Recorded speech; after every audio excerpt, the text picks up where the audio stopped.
Hey gang, Uncle Todd and Sonny here, and man was this week's episode out of this world. Wild as all get out. We open in Bavaria in 1865, where the Rani steals the seventh son of a seventh son of a seventh son. Apparently he's got magical powers. And during her getaway, when the family protests, she turns the mother into a bunch of flowers, the other 6 kids into ducks, and the father into an owl. Nasty. We then go to London, 2025. And the doctor wakes up next to Belinda. They are a married couple with a little girl named Poppy. What's going on here? Last week they were standing in front of at the TARDIS controls when the door blew open. There was an explosion.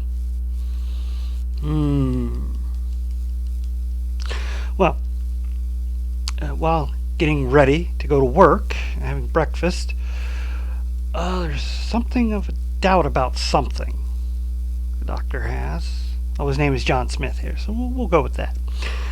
And a cup breaks, but that's okay. They clean it up, and there's like a whole cabinet full of yellow cups. In fact, all the cutlery is yellow. Anyways, as he's getting ready to go out the door in his 3-piece suit and bowler hat and umbrella, who should show up at the door but Ruby? And she calls him the doctor. And he says, "Do you need a doctor?" And she's like, no, you're the doctor. "No, I'm not a doctor." At which point Belinda shows up, starts hearing this conversation, and when she hears that it's impossible for the doctor to have had a baby, she goes over to the phone and calls a number and says there is a doubter. Okay, so Ruby runs. We learn that Mel, remember Mel? She's a neighbor of John and Belinda. And he has a little chit chat with her before heading on to the office, where he works at Unit, an insurance company.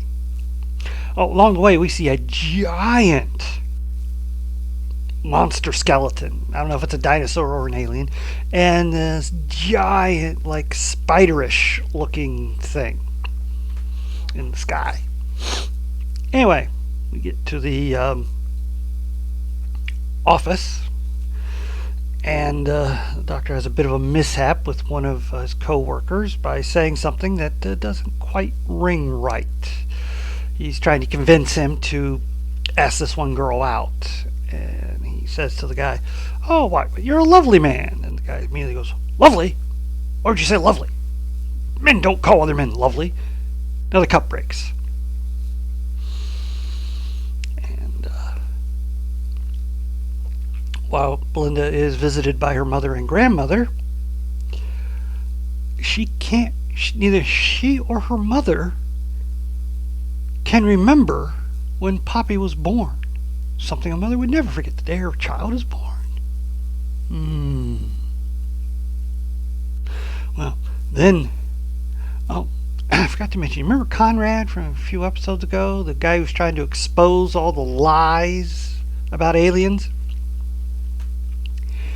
He controls the weather. Makes sure it's all good. Sunshine and happiness. Everybody's happy here. And he reads stories about Doctor Who. And these are on every monitor around the city. Everybody hears them all day, every day. Anyway, then she arrives. Now, Conrad's stories all seem to parallel what is going on in the episode. She is, of course, the Ronnie. She zips by, which, again, the doctor makes another faux pas, wondering who she really is. You can't wonder. Not in this world. Anyway, Ronnie goes to that giant crystal spidery thing. It turns out that's her base of operations, where her earlier re- um, regeneration, Miss Flood, is there doing all her stuff for her. Bit of animosity between them because Miss Flood seems to feel she's not a equal with this Ronnie, and she's not. Ronnie really doesn't treat her that way. Anyways, the doubts are important for her overall plan. And Mrs. Flick goes to get Conrad his lunch, where we learn that he also takes care of the baby. And it is actually the baby that created this whole world. How? We'll find that out later. Anyway, the doubts are actually wanted. It's part of the Ronnie's plan. Now, that night, the doctor, or I'm saying John, is sitting at his table, and who should appear on his screen? Rogue. I don't know if you remember Rogue. This was back during last season. Rogue was a bounty hunter he met who got sent to another dimension somewhere, and the doctor had fallen in love with him and promised he'd find him. And Rogue gives him some important information. Tables don't do that. What does he mean? Now, as for Ruby, she's run into Shelley, who used to be, back in the real world, was one of members of UNIT. But she's not there. She's a panhandler on the street. And she remembers Ruby. Or she knows who Ruby is. She knows Ruby's name. So she takes her back to her camp. And it's like, a little, what we call a homeless camp, I guess you'd say. And that's where all the people who have disabilities, lack of sight, lack of hearing, limbs that don't work, people in wheelchairs, those kind of things. That's where they all go in this world. And it is here that we discover why Ruby is so able to see this isn't right or real.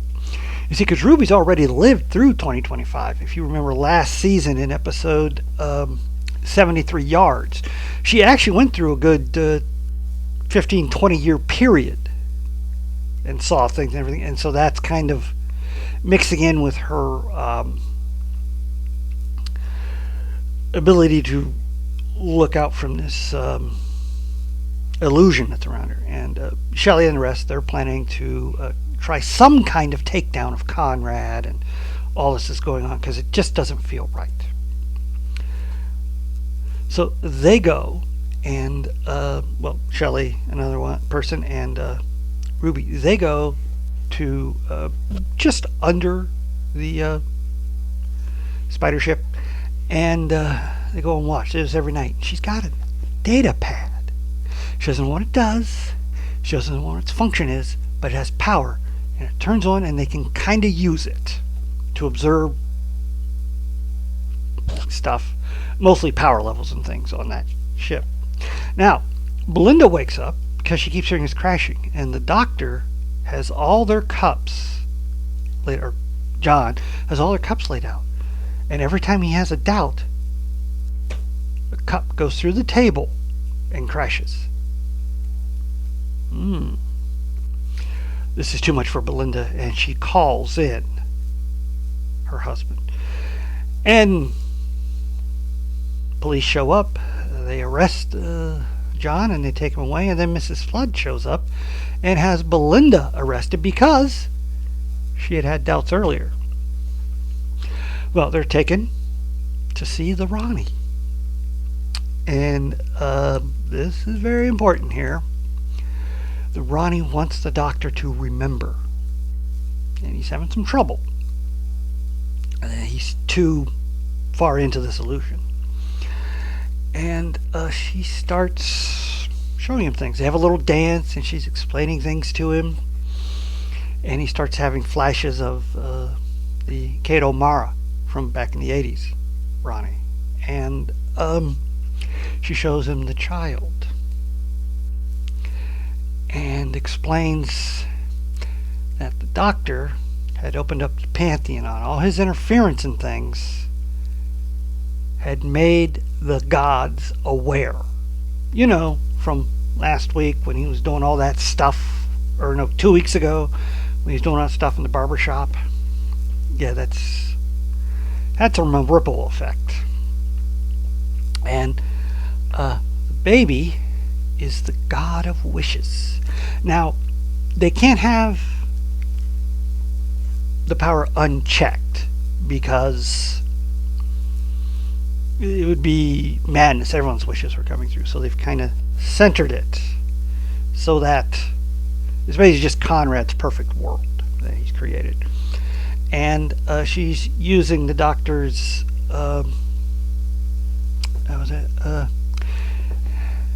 Vindigitator, where he's been collecting all those readings because he's been zipping around the universe triangulating. She now has everything triangulated, and the key to it all was to have the doctor inside the illusion, because other people doubting, you know what that causes? Minor things. That's why the cup thing. But if a Time Lord with all that temporal energy within them doubts, it could rip apart the entire fabric of reality. All of it. Not just this illusion. Everything. Why? Well, that's a very good question. She takes him out to the balcony and shows him, you know, his doubt is destroying this universe. Belinda disappears. And then the doctor remembers who he is. He remembers everything. And he demands to know why Ronnie's doing this. And she wants to peer underneath to the deep, deep bowels of reality. Why? For Omega. Now, if you don't know who Omega is, or Omega, as he was originally called, back during the John Pertwee adventure, The Three Doctors, he is the first Time Lord. All their power came from his harnessing of the power of a black hole, but he got trapped in the event horizon of it. So he's been in stasis, basically. He kind of built a little pocket of himself. Now, the Doctor defeated him. Well, actually, the Doctor and his two earlier regenerations working together defeated him, and he was retrapped. And he'd been draining the energy, the temporal energy, out of the Time Lord technology. Now, the Doctor, during this, had managed to reignite another singularity to power the time technology. So this is a big baddie, and he's obviously wanting to break free. And the Ronnie's more than happy to help him for her own gains. And then the Doctor is locked out on the balcony, and Ronnie tells him over her loudspeaker thing that she needed him, but now she doesn't, and she can't have him trying to stop her. An interesting bit in this is we get from a lot of her monologues that she has a certain affection for the Doctor. Now, in their past meetings, unlike the Master, she never sought him out for revenge on past encounters. She only seeks him out when she has need of him, and she just to trick him into giving that. Because, you know, he's so upstanding and everything. Anyways, she then basically dislodges the balcony from the ship, and he starts falling. Now, he could die, but he'd just regenerate, right? And then he'd have to go through a period of, the regeneration cycle, where he's not sure who he is or how, what's going on. It's just because your whole body just from the cellular level changes. And so it takes a little while for the body to get all back together and for the mind and everything. And as he's falling, he yells out, "Poppy is real." Do you know what that means? Sex. No. Well, maybe, but no. We gotta wait till next week to find out what that means. One track mind. Anyways, really good episode. Looking forward to next week's finale. This actress playing Ronnie. Oh, I am so enamored of her. If you're not sure who she is, you might want to check out some old episodes of The Good Wife. She played the tough private eye of the firm, who quick on her feet, really smart. Unfortunately, she and the star didn't get along too well after a while, and so their scenes had to be done separately. But anyways, really good actress. And I'm liking her as the Ronnie. She's got a real menace to her. And it is a really good mind-bending of an episode. And I loved seeing the doctor in his standard English attire. The blue suit, the bowler hat, the umbrella. Everybody else he's going into the thing dressed exactly alike. Very Patrick McNee from the Avengers kind of look. I liked that. Really interesting. I like how they've been bringing in elder gods, kind of Lovecraftian bit of shift for the Doctor, who's usually straight sci-fi, but Lovecraft stuff was technically science fiction, the elder gods, as opposed to the straight supernatural, which he also did.